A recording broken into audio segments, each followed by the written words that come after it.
C'est parce que Marie accueille cette parole avec confiance, parce qu'elle croit ce que lui dit l'ange, que rien n'est impossible à Dieu, parce qu'elle engage sa vie sur cette foi et sur cette confiance, que l'aventure de l'incarnation du Verbe va devenir possible. C'est dans l'obéissance de Marie que s'enracine la venue du Fils unique de Dieu, le chemin de sa propre obéissance et l'offrande qu'il fait de lui-même pour le salut du monde. Ainsi, quand nous vénérons les reliques de la Passion de Jésus, comme nous le faisons ici avec la Sainte Tunique,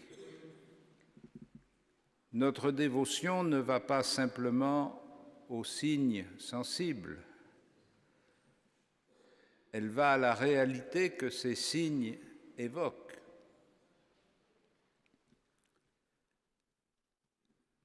La tunique du Christ évoque les ultimes moments de sa vie humaine,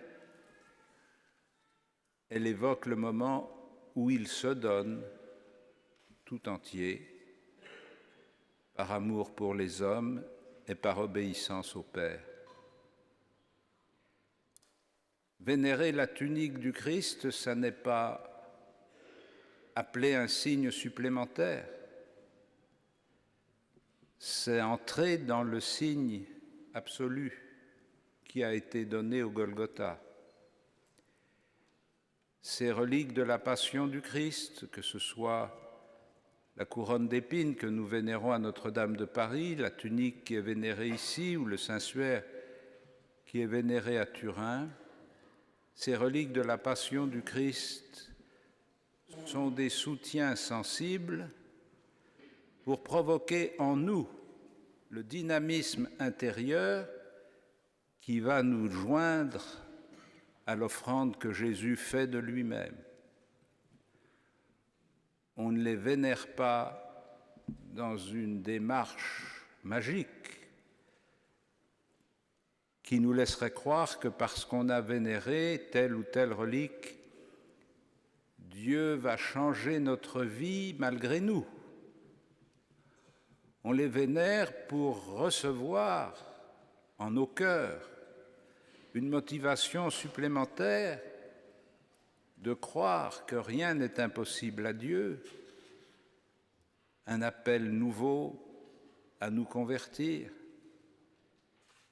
Et pour ce jour où nous célébrons la fête de l'Annonciation, une invitation, nous aussi, à nous mettre dans la position du serviteur.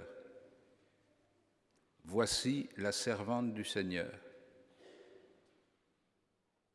Que Dieu nous donne, tous autant que nous sommes ce soir ici dans cette basilique, de nous mettre dans cette attitude intérieure. Voici le serviteur, voici la servante du Seigneur.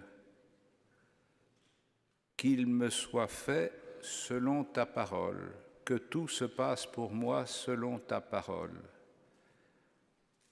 Que nous puissions formuler cette parole en nos cœurs, de telle sorte que notre liberté tout entière soit ouverte à la volonté de Dieu, que nous nous laissions conduire avec confiance par celui pour qui rien n'est impossible, et que nous laissions l'obéissance du Christ, initiée par l'obéissance de Marie, investir notre propre liberté et nous faire, nous aussi, devenir obéissants à la volonté de Dieu. Il est écrit pour moi que je dois faire ta volonté. Mon Dieu, voilà ce que j'aime. Ta loi me tient aux entrailles. Amen.